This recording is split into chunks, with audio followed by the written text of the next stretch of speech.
Bien-aimés, aujourd'hui je vais vous poser une question simple. Entre Satan et notre Seigneur Dieu, mais qui selon vous a le plus massacré l'être humain? C'est une question amusante, non? Qui selon vous, entre Satan et notre Seigneur Dieu, qui selon vous a le plus tué l'humain?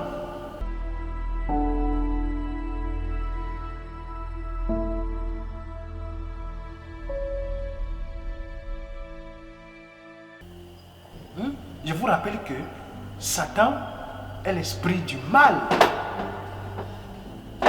Satan, c'est le chef des anges rebelles. Satan, c'est l'adversaire de notre Seigneur. C'est l'adversaire direct et suprême de Dieu. Satan, c'est tout ce qu'il y a de pire. C'est tout ce qu'il y a de mauvais. Alors, qui d'entre les deux a le plus massacré, tué l'être humain? Qui, selon vous?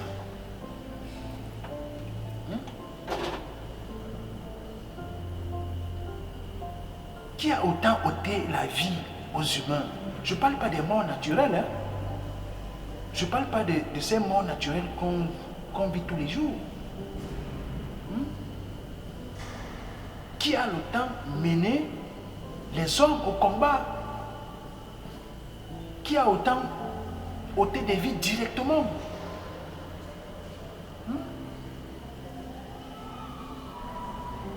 On sait que Satan, c'est l'esprit, c'est la chose la plus hideuse qui existe. Et on sait aussi que Dieu est amour, Dieu est miséricorde, Dieu est la bonté absolue. Et Satan est tout son contraire. Qui d'entre les deux a fait plus de mal à l'humain? Qui est réellement mauvais entre les deux? Qui? Je peux déjà lire les réponses sur vos lèvres. Je peux déjà lire les réponses sur vos lèvres. Mais je vais vous surprendre, bien-aimés. Je vais vous surprendre. J'ai récemment lu un livre de Steve Wells. Et pour moi, c'est l'un des livres que tout bon chrétien qui se respecte devrait lire. L'auteur du livre dénombre et analyse tous les meurtres, les exécutions de Dieu et de Satan. Il les a passés au scribe.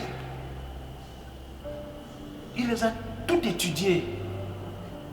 Et je vous assure, le résultat est effarant.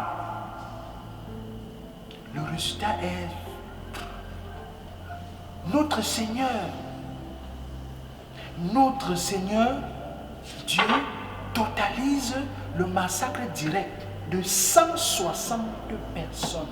C'est-à-dire des personnes que Dieu a tuées lui-même de sa propre main. Oui. Je dis bien, notre Seigneur totalise le massacre direct de 160 personnes. Et le massacre indirect, écoutez bien, et le massacre indirect de 2 821 364 personnes. Je répète, 2 821 364 personnes que Dieu a tuées de façon indirecte. C'est-à-dire des massacres que Dieu a orchestrés ou auxquels il a participé.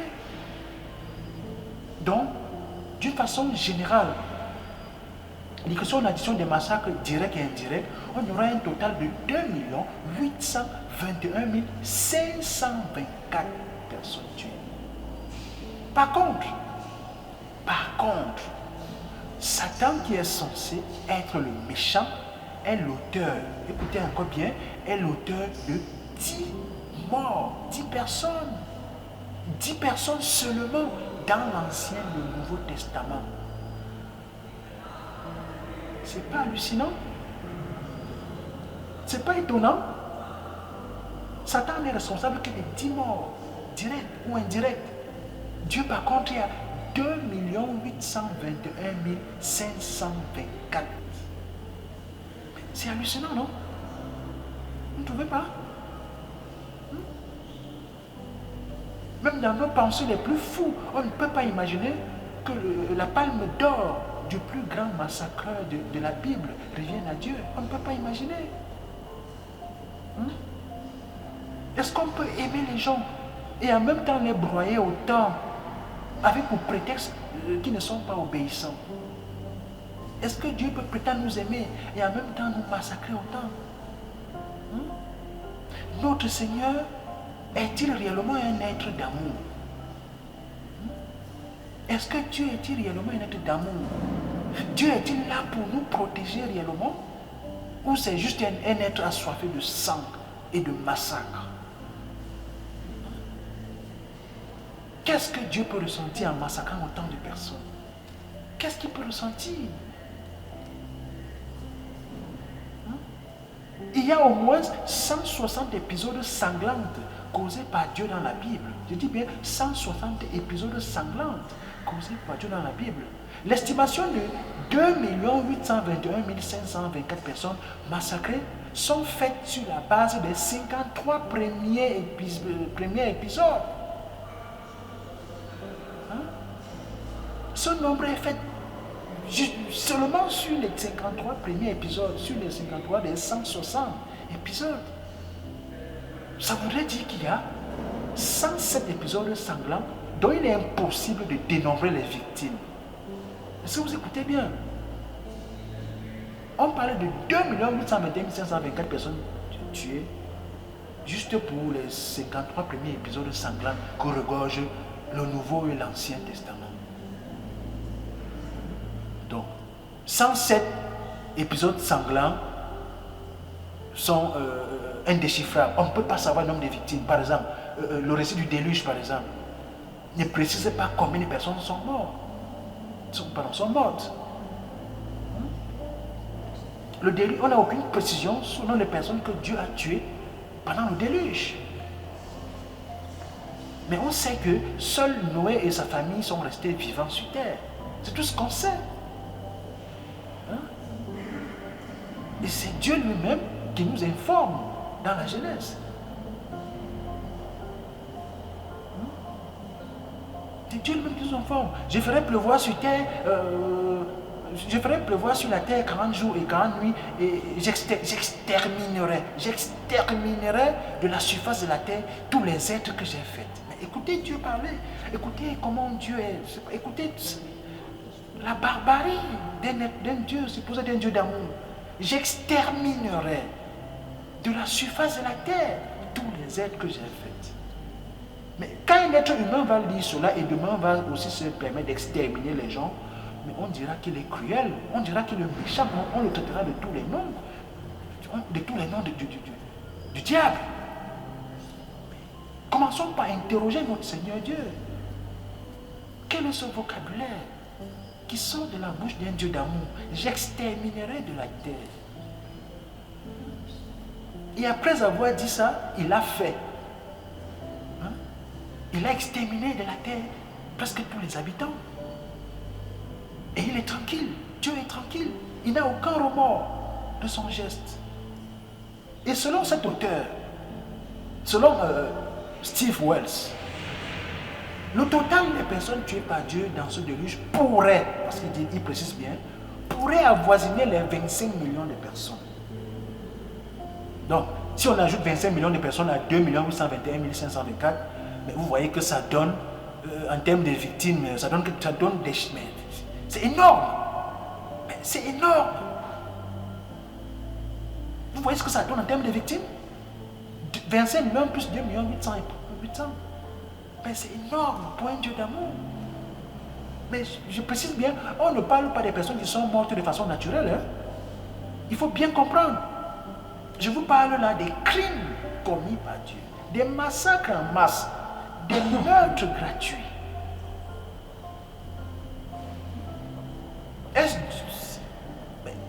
Est-ce que Dieu a ce droit? Est-ce qu'en tant que créateur, on a ce droit? Sous prétexte que c'est lui qui nous... Est-ce qu'il a ce droit de massacrer autant, d'être autant horrible? Est-ce que créer des êtres vous donne le droit de les détruire? Est-ce que créer quelque chose te donne le droit de te comporter en animal envers cette chose? Eh bien aimé, pourquoi tant de massacres? Quel genre de plaisir Dieu prend à massacrer les humains? Où est donc sa miséricorde dans ce carnage? Mais où est sa miséricorde? Notre Seigneur Dieu a une imagination fertile. C'est-à-dire que Dieu a une imagination fertile et sans limite lorsqu'il veut se débarrasser de quelqu'un. Notre Seigneur Dieu a une imagination qui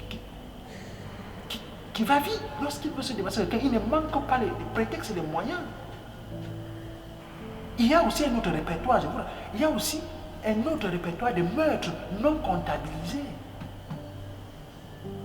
Lorsque Dieu tue un grand nombre de Philistins pour avoir volé l'arche d'alliance, ce répertoire n'est pas comptabilisé.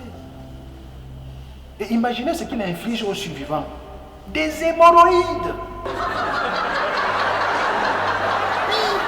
Vous riez, mais des hémorroïdes. Je vous dis bien, Dieu inflige aux survivants des hémorroïdes. C'est écrit dans votre Bible. Ouvrez votre Bible, lisez-la. Lisez votre Bible. Vous avez bien entendu des hémorroïdes. Notre Seigneur déborde d'imagination. Lorsqu'il faut torturer et tuer les pauvres humains, il en a plein de techniques, de stratégies. Dans un autre épisode, notre Seigneur tue 2 pécheurs en leur infligeant une inflammation de l'intestin. Vous voyez vous-même la profondeur de l'imagination de notre Dieu lorsqu'il veut faire du mal. C'est-à-dire, il inflige 2 pauvres pécheurs, des gens qui pêchent à la mer, une inflammation de l'intestin. Dieu va très loin dans les profondeurs de l'abîme pour trouver son inspiration macabre. Il va aussi loin que possible. Mais il lui arrive aussi de faire tomber des mules, d'envoyer des lions, des ours, d'envoyer une armée de criquets, même des guêpes sur les pauvres humains. Notre Dieu a une imagination cruelle. Le dire, c'est ne pas être contre Dieu. Le dire, c'est avoir de l'amour pour Dieu. Il a une imagination cruelle, sans limite, lorsqu'il veut se débarrasser de quelqu'un. Oui. Mais il y a ce massacre vraiment grotesque dans le premier livre de Samuel, chapitre 18, je crois que je suis le chapitre 18, dans le premier livre de Samuel. Vous pouvez vérifier. Oui, vous pouvez vérifier.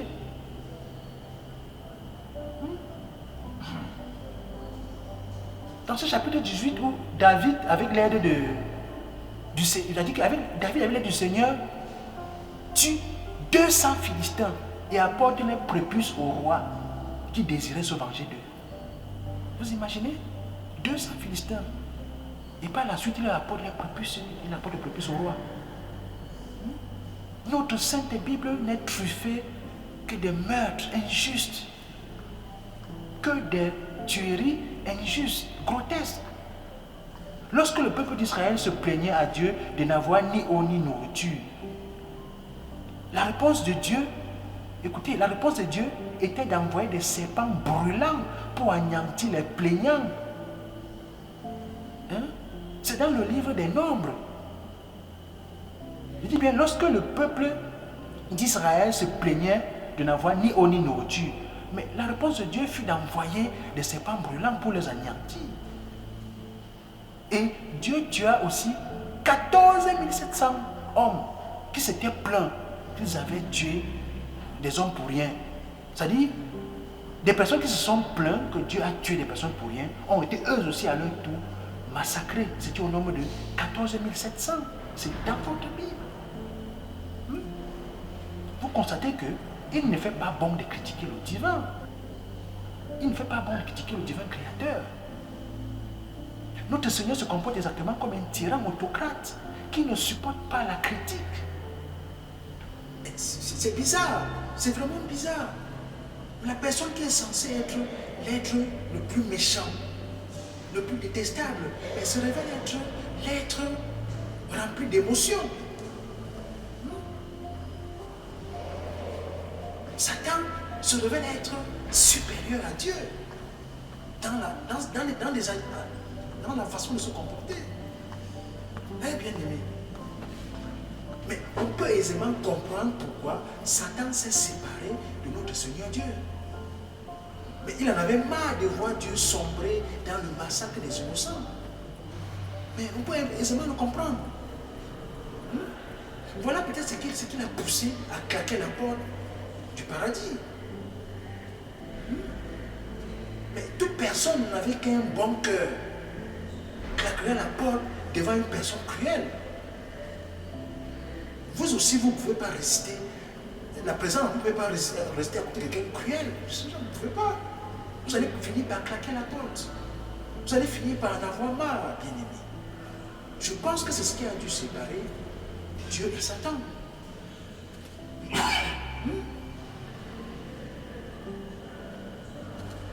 Est-ce qu'on est au moins d'accord là? Est-ce qu'on est au moins d'accord? Et pour comprendre à quel point notre Dieu est cruel, il faut lire la Genèse. Il faut lire la Genèse, le jardin d'Éden. Notre Seigneur n'a pas pardonné la toute première faute d'Adam et Ève. Il n'a pas pardonné. Oui. Il les a chassés en pleine nuit comme des malpropres. Et en plus de ça, il les a accablés de toutes les souffrances et de toutes les atrocités possibles. Est-ce qu'un Dieu d'amour ferait? Est-ce qu'un Dieu d'amour se comporterait ainsi? Est-ce qu'un Dieu d'amour doit se comporter de la sorte? Accabler des êtres que Dieu a créés. Accabler, maudit des êtres pour leur toute première faute. Des êtres qui n'ont aucune expérience. Adam et Ève n'ont pas eu d'expérience de la vie. Ils ne savent pas ce que c'est qu'une interdiction. Ils n'en ont pas conscience de ce que c'est que désobéir. Mais pour leur toute première désobéissance inconsciente, Dieu les accable, il les chasse du paradis. Sans pour autant leur donner une deuxième chance, sans pour autant leur pardonner. Pourtant, Dieu dit être miséricordieux. Il dit être un Dieu d'amour. Mais où était son pardon au jardin d'Éden? Où était sa miséricorde?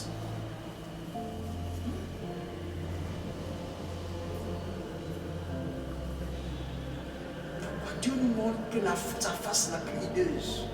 Pourquoi Dieu ne nous montre pas ce côté amour dont il nous parle chaque fois? Pourquoi Dieu ne nous montre pas ce côté miséricordieux? Pourquoi ce n'est que la face hideuse que nous voyons? Et d'ailleurs, notre cruauté vient de Dieu. Notre méchanceté vient de Dieu. Parce que aimer un Dieu cruel nous rend tout aussi cruel. Aimer un Dieu méchant nous rend aussi méchants.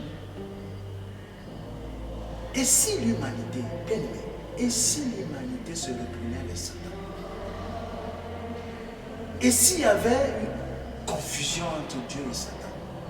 Parce qu'à la fin, après une lecture saine de la Bible, Satan se révèle être l'être sociable, l'être gentil. Et si l'humanité donnait plutôt les honneurs à Satan,